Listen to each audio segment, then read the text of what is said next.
Hello everybody, my name is Jonas Auder, and on behalf of my colleagues Martin Weigel, Jessica Kuschar and Stefan Schneegers, I'm going to present Understanding Drone Landing on the Human Body. We believe that drone landing on the human body is an important research topic. The body can be used as a landing space for autonomous drones in scenarios when there's no physical space for landing and storing a drone. This could help reducing the required time and mental focus of rescue personnel or police officers during their missions.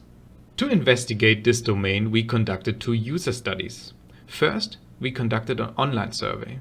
The goal was to get insights into landing preferences of different parts of the human body. With the insights, we conducted a virtual reality study. In this study, participants experienced virtual drone landings on their body. We gathered feedback on acceptability or approach behavior, among other things. As a first step in this unexplored research domain, we wanted to understand people's thoughts and preferences on drones landing on their own body. To find suitable landing locations, we conducted an online survey with 159 participants. The participants rated if parts of the human body are suitable for a drone to land on. We distilled the ratings in body maps indicating suitable landing locations. Here, bright yellow areas were rated as acceptable and dark areas as unacceptable for drone landing. We obtained acceptability ratings in various activities including standing, sitting, walking and climbing. Acceptable landing locations were the hands and arms, shoulders, the back as well as the head.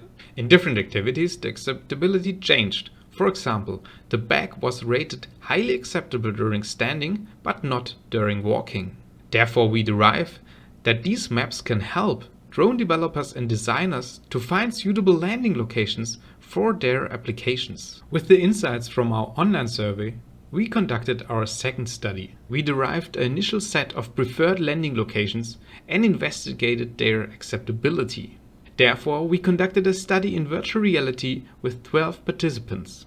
Our participants watched 360-degree videos of two differently sized drones which virtually land on their bodies. We included a small and a large drone. We picked different locations including the hands, the head, the shoulders and the back. To steer drones to the various body parts, we developed a framework that allowed us to precisely specify landing maneuvers. We used our framework to record our 360-degree videos of drone landings, here left on the hand, in the middle on the shoulder and right on the head. To land on the back, we built a backpack to which our drones could attach themselves. We covered our lab in green screens and recorded 6 landing maneuvers. We then digitally added an urban setting.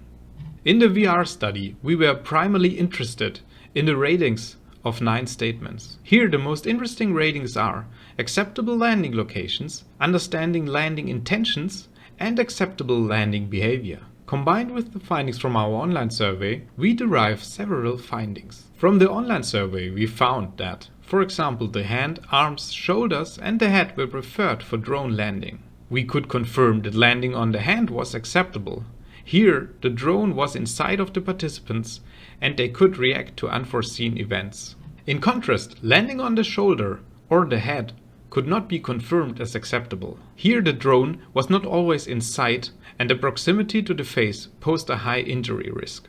Landing on the back was rated as acceptable by our participants. They stated that a backpack with the landing platform helps to build trust in the drone landing. As an improvement, the participants suggested additional cues to help understand the approach procedure of the drone. For example, auditory feedback. Further, we found that the behavior of the drone while landing influences the landing acceptability. Here, the participants wished for the drone to be in sight while landing.